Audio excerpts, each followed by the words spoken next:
Good evening, I'm Chris Berg. Thanks for joining us. Tonight's point of view topic, Holy Farm Bill, Batman. The USA Today did something that has not been done for decades. They split the Farm Bill into two different bills. And as many of you know, typically the Farm Bill is just one big giant bill that includes money and policy for farmers. Oh yeah, and also that money and policy for those nutrition assistance programs. The problem is that the current Farm Bill is only 20%. 20% for farmers and 80% for these nutrition assistance programs. So here's my question for you tonight. Do you feel the Farm Bill should be split into these two different bills, or should it stay as one big bill? Now, some of you might be asking, well, why in the world would a Farm Bill be made up of 80% of nutrition assistance programs? Bottom line is because in order to pass the thing, you had to, at least until today, keep it in there because you needed the votes of the urban area legislators. In other words, the people that think milk comes from a carton. Earlier today, I had the pleasure to sit down with North Dakota Congressman Kevin Cramer and ask him, hey, what does this new Farm Bill really mean? And before I share the interview with you, I also wanted to share a statement from Minnesota Congressman and Ag Committee Ranking Member Colin Peterson. Of course, I would much rather have him right here on the show to speak directly to you. But as of late, he just doesn't seem to want to come on the show and visit with you, his constituents.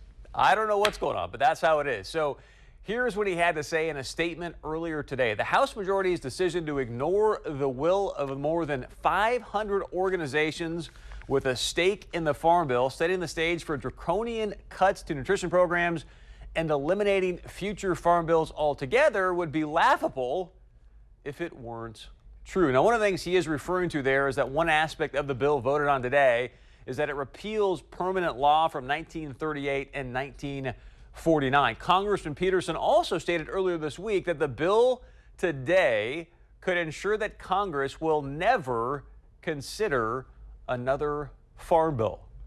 To me, that's laughable. But the reality is that there's a lot that needs to be done before this farm bill is made into law. And that's part of what Congressman Cramer and I discussed earlier today. Here's what he had to say about today's vote. Literally just walking off the House floor with us right now, Congressman Kevin Cramer. Kevin, thanks so much for taking the time. It passed. You guys split this thing into two. It is now separated, meaning the Farm Bill. Tell us exactly what happened today and what does this mean? Well, what happened today was we brought the Farm Bill back up in a new form. It's the exact same bill as we voted on last month and killed, but what was separated was the food stamp portion of the bill that represents 80% of the bill was separated out, and we voted solely on the amended bill that failed just last month. It passed. It was a close margin, but it did in fact pass. It's a bill that it took a long time to pass. There were a lot of shenanigans all day long. The Democrats played a lot of parliamentary tricks, and it's their prerogative to do that. It was a very open and festive process, shall we say. It was a bit intellectually dishonest most of the day in terms of the debate from the other side. But that said, we passed a farm bill. And Chris, it's a farm bill that is superior to the Senate bill that passed, and I look forward to the opportunity now to see the two sides come together and reconcile the differences, and hopefully in ways that reflect what's best for the North Dakota producer. Is that going to happen? Congressman Peterson, your colleagues said that a lot of Republican leaderships are telling people that, hey, this thing's not even going to get to conference committee with the Senate unless the Senate makes concessions. What have you been told from your leadership? No, I think it's a very conferenceable bill. Leadership has never indicated that. Like I said, there were a lot of tricks being played on the other side to try and sabotage this bill. Let's remember, this is the exact same bill that the same group of people killed last month, and today they got on the floor and cried foul because the bill was split. They wanted a more, quote, bipartisan bill. Problem is they didn't vote for a bipartisan bill. We couldn't pass a bipartisan bill. So yeah, there were a lot of things being said that were, I would call them intellectually dishonest. One of the things that was said along with what you've just stated, a lot of them were saying, well, this jettisons the food stamp program. This cuts out children and the working poor and women and senior citizens. And the reality is it does none of those things. Food stamps, Chris, are permanent law. It's mandatory spending. The bill that they voted against in June had some modest cuts to the food stamp program, but now food stamps will stand on their own and as permanent law, and then now the commodity title and the farm portions of the bill are the new law. We also, by the way, the other amendment. Go ahead. But let me ask you this, because you just mentioned intellectual dishonesty on behalf of the Democrats. Would you agree that we right now as a nation have got fiscal issues? There's no question we have major fiscal issues. So let me ask you this, because you guys, just a second, you guys went out there and cut $20 billion from the food stamp program. Now you've split them. Now you're telling us, hey, this is a very conferenceable bill, if you will. Now you're going to show up with a Senate that only had $4 billion in food stamp cuts. You know that they're not going to do anything more than that. So isn't that being intellectually dishonest? Going, hey, we know we've got fiscal challenges, but now we're going to show up and conference this bill. It's only going to end up having $4 billion in cuts rather than 20? Well, except, Chris, what's going to happen is that we will now take up a separate food stamp bill as well. There's no doubt that the bill that we But then doesn't that essentially stop the Farm Bill in its tracks? Because what I'm hearing you say then is, well, if we're going to do a separate food stamp bill, then this bill is never going to get passed anyways through the conference. No. What I think is the two bills, the food stamp bill and the farm bill separated, will go to the conference together. And in essence, the conference committee will have to work out some of those differences. My personal belief, Chris, is at the end of it, it will come back not a whole lot different than it would have had we passed the last bill. The difference is that for people that didn't want to vote for the food stamp cuts, they got to vote for a farm bill. The interesting thing is none of the Democrats did that. But many of the Republicans were able to do that. Now they're able to vote for another food stamp bill that has deeper cuts, and that of course, will get fewer Democrat votes. It'll get more Republican votes, I suspect. But at the end of the day, it all becomes one package and will be conferenced, and it'll come back to the House in no doubt a reconciled fashion that might be different. But that's the process, and that's why today's vote is so important, regardless of what you might think about separating the two. And those are concerned about the tradition of it and the history of it and the future of the Farm Bill, given this divorce, if you will, of these two programs.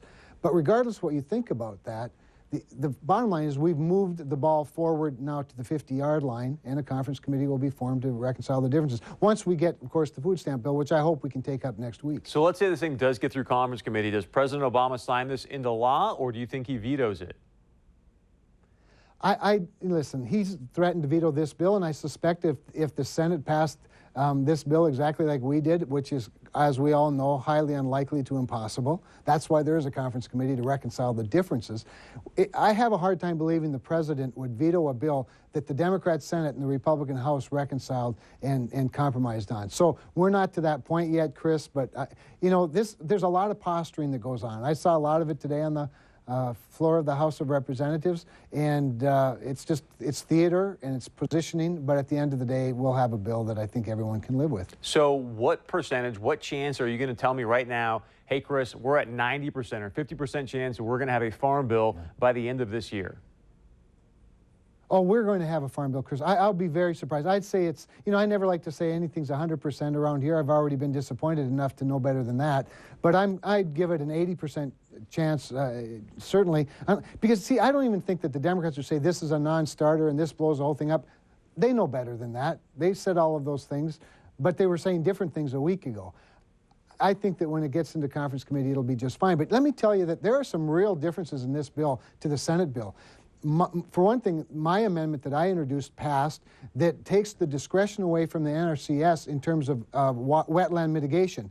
It puts in law 1 acre for 1 acre, true no net loss, so that you don't have NRCS coming to a farmer who wants to get rid of a half acre, an acre wetland, a nuisance wetland, and has to replace it with 5 acres. That's not, we took care of that in my bill. I also was able to fight back an attempt, which was unsuccessful in the Senate, by the way, but in the House I was able to fight back an amendment that would have tied crop insurance to conservation compliance. That was an absolute death knell for North Dakota farmers, and we have to keep that out. So there are some very important things in the House bill that are really far superior to the Senate bill. That's just it, Kevin. We'll see if that thing stays decoupled or not, because I know Debbie Stabenow, the chairman of the Senate, is very pro. Hey, we got to have these things coupled together. Kevin, as always, we really appreciate you walking right off the floor after this vote, taking some time to visit with us and obviously your constituents as well. Keep up the great work. We'll have you back on in the very near future. And I got to be honest with you, I'm not really sure where I'm at with this vote. I mean, if it's something that I'm really ecstatic about, or if it's something I feel like, oh gosh, you know what? Maybe they should have stayed coupled together or not. The fiscal part of me is like, hey, this is great. They've got these things finally decoupled. We can see some movement. The other problem is, hey, we're moving into this place of uncertainty. Is that a good thing or not? Let us know how you feel. As always, go to our website, 630pov.com. Is this a good thing or not? And stay with us, because coming up in just a moment, what if I told you there's an app out there that can tell you where any gun owner in the nation lives right now? We're going to have that and much more coming up next right here on 630 Point of View.